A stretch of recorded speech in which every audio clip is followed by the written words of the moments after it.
Welcome to Gold Derby. I'm senior editor Denton Davidson here with the artist formerly known as Clock on The Masked Singer and the legendary Grammy winner, Miss Thelma Houston.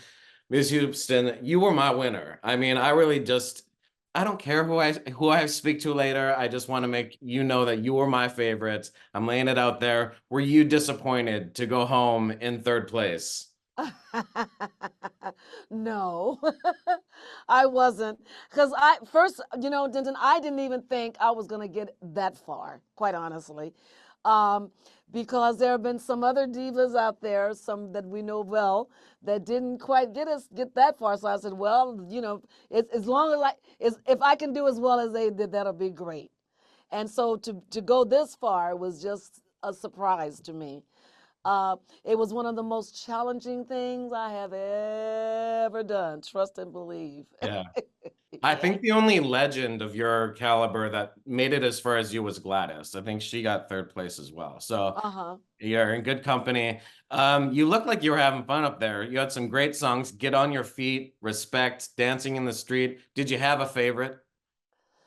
Well, my favorite, believe it or not, was just looking out of the window, watching the pastel grow. Hey, that was mine. Yes. Thinking how it all went. Yeah, that was my favorite. Well, The theme from Good Time. let's talk about this this famous story now that you told about how you didn't go to the Grammys. You were home cleaning your kitchen because you were nominated for Don't Leave Me This Way. So that is really what happened. And Yeah, yeah. I think Well, people well, I, here's the story. okay.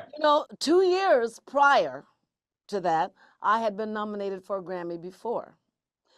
And I was nominated against, I think it was Aretha Franklin, and I'm trying to think who else. Well, when Aretha's on there, just, you can just forget about it winning. So, and, so I didn't win that year.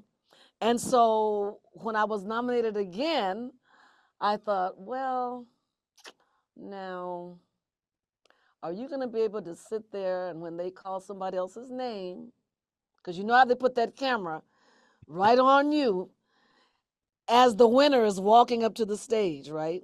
And they put in your, and you have to say,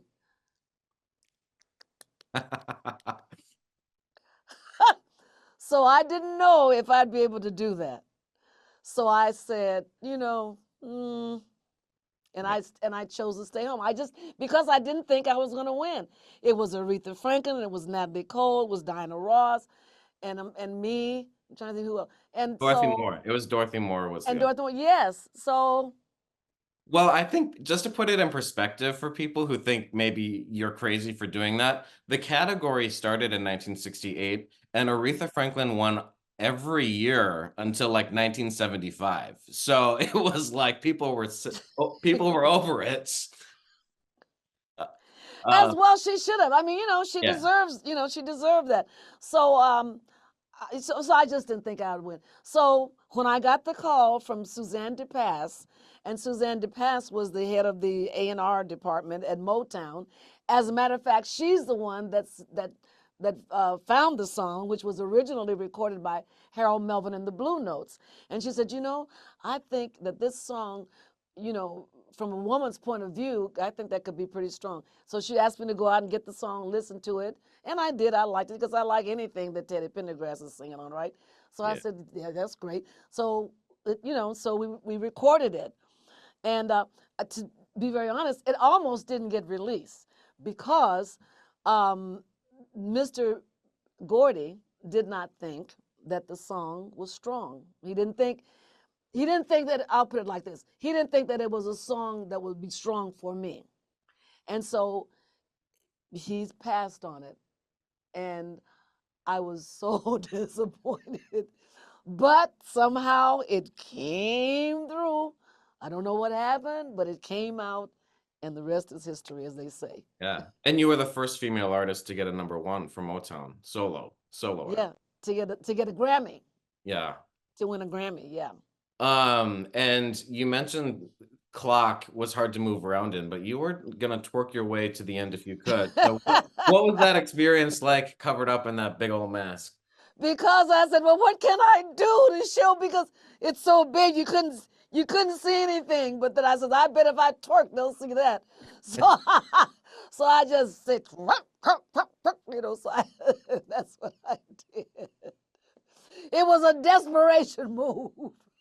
Well, it was working. I mean, you were moving as much as you could up there. So this is something I've been waiting for. Huge music Uh-huh. fan. We've got records up on the walls in this room. So I don't often get to interview someone and pull something out of the vault here. So I've gotten to do this once before with Genuine. So please tell me the first thing that comes to your mind when I show you this. And I think it's been about 40 years.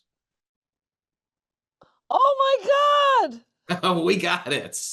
So, what do you think Wow. about this? Tell me about this album. 40 years ago, you recorded it. Jimmy Jam and Terry Jimmy Lewis. Jam and Terry Lewis. Well, that was one of the fun um, recording sessions, because I went to Minneapolis, where they Yeah, live. I'm from Minneapolis. Yeah. Oh, okay. So I went there, and they made it was so comfortable, but at the same time you're getting a lot of work done, Yeah. and it was almost like seamless. And Terry's mom went out and was fished, caught fish, and had me for dinner, and I mean, it was just the best, most relaxed time ever. And I must say that they were uh, very much wanting to encourage me to write, but at the time, my head wasn't into. I said, no, you guys, because they write great songs. So, but they really were. They wanted you to and be involved and in your project. And so I give that up to them, because most people are not that. They want you to do their songs their way, the way, you know what I mean. But they Yeah. were not that way. They, and also my very first producer, who was Jimmy Webb. That's a little bit, it was before them. He was the same way, and with encouraging you to sing it the way that you feel it. And it And was, so, you also did sort of like a visual album, like before it was the thing. Like there were a yes, lot of visuals for this album. yes, they People put, go check this out on YouTube.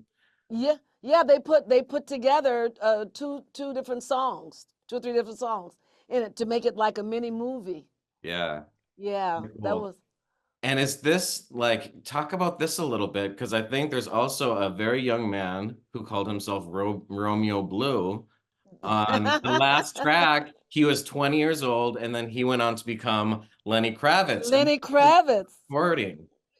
I first of all, I said to him, how can you write such great lyrics for a woman? It's called What a Woman Feels, was a song. And he wrote those lyrics, and I said, did you, and it was just, and he was the sweetest guy. This was, and I'm sure he still is. I haven't seen him in a while, but he mentions that in his book, in his memoir. In that he writes about producing me. I said, oh, wow, yeah. And before we go, you're still out there performing, still out there touring. You've got a lot of Pride events lined up this summer. What do you Yes. love about that community and the support from that community and getting out there and making people just feel good and dance? Well, I'm going to tell you, I believe, and I don't, have any records or, black and white, you know, data to prove it, but I believe that it was because my song was so popular in the clubs, in the gay clubs. And this was also when the DJs were starting to really organize, and when the record companies were sending them these songs because they saw how powerful they were. They're the ones that got that song going, and they're the ones that I believe forced radio to go on it. And so, during there was the filming of that movie, Looking for Mr. Goodbar. which was at that time in the 70s, and that song was just out, and they played it while they were filming the movie, right? And so because it was so popular in the clubs, and that's to me is my support. Had it not, I don't know, had it not been for them, I don't know, maybe the song wouldn't have gotten to where it was. But I think they kind of forced radio to go on it. So of course, I'm always supportive of them. And um, my friends, I lost a lot of friends during from AIDS and the effect of AIDS. And so and they were and so that had a lot to do with my embracing the community as well. And so that's where it comes from. And so I look forward to every June, and I have been the grand marshal probably for every parade that there's ever been. I, I've been at every from New York all over the world. I've been in these parades, and so that's that, and it always will be. And finally, how do you keep your voice? Because you sound incredible still. I mean, we see so many people like it's harder to sing when you get older, and you're still like the range that you were able to hold on to. How did you do that? Well, thank you so much, Denton.